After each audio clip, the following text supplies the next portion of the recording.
Back at his desk in the Gators Man Cave. Sports with Blake.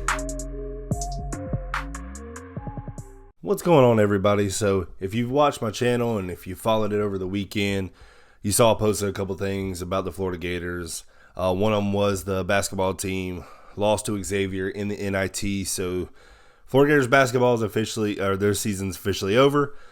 And also what came out of the football program was Emory Jones officially entered the transfer portal. And that is no shock to me.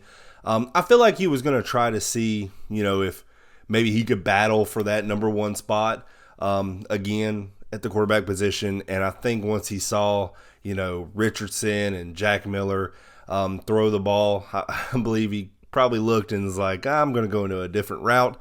Because I have seen a little bit of film on Jack Miller and Richardson throwing the ball. Heck, I've seen Kitna and Del Rio. They're all throwing the ball pretty well.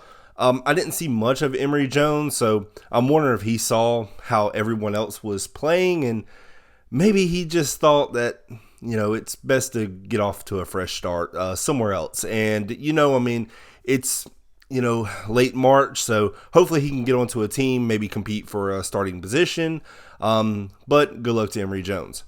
Well, the one thing I want to talk about, really the main thing why I made this video, is what came out, and I was looking on All Gators, their website, and I kind of noticed something that was kind of interesting. It says Florida Gators message to elite defensive back Jonel Aguero. I'm hoping I'm saying that right.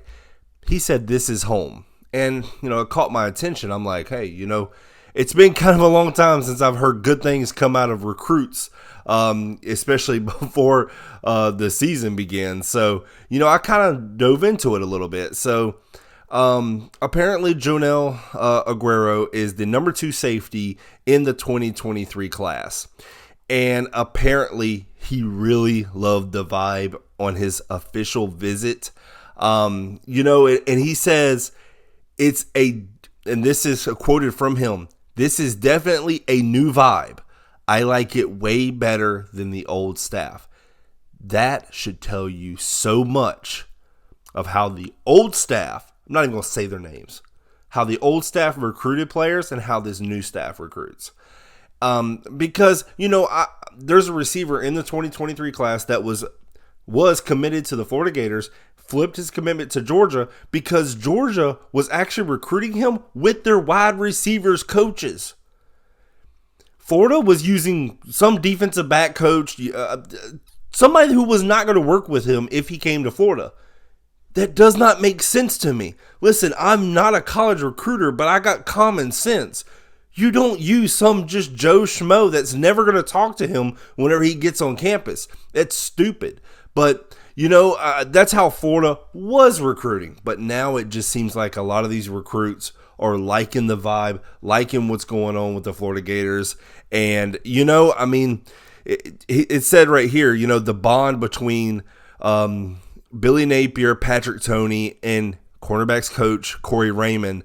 That's why Aguero's recruitment, that's why the Florida Gators are on top, or going to the top of his list. One thing's for certain, Billy Napier and his staff can definitely recruit. I don't know if anybody else is staying up to date with the Florida Gators, but it's always some big time recruit coming to visit the Florida Gators. And, I'm loving seeing that. I like to see that. That's what you should do. Always bring them in. Get them to look at your program during the spring game. Florida's got this $80 million standalone sports complex that you can show off to all these recruits, because when they get there, that's what they're going to be going into. And, I have not seen it, but I heard it is immaculate. $80 million, it better be. But, this is the kind of stuff you like to see, because it is showing that the Florida Gators are prioritizing recruiting, because that's where it begins. That's where the winning begins, because if you can't recruit top talent, you might as well just go ahead and go to Division III, because you're not going to be able to compete at a high level. And that has been shown with the Florida Gators the past couple of seasons. Lack of recruiting has hurt the Florida Gators. Now, hopefully, it goes into a different direction in the Billy Napier era. But hey, I appreciate y'all watching my channel. Don't forget to hit that like button. Don't forget to hit that subscribe button as well. I appreciate it. Y'all have a great one.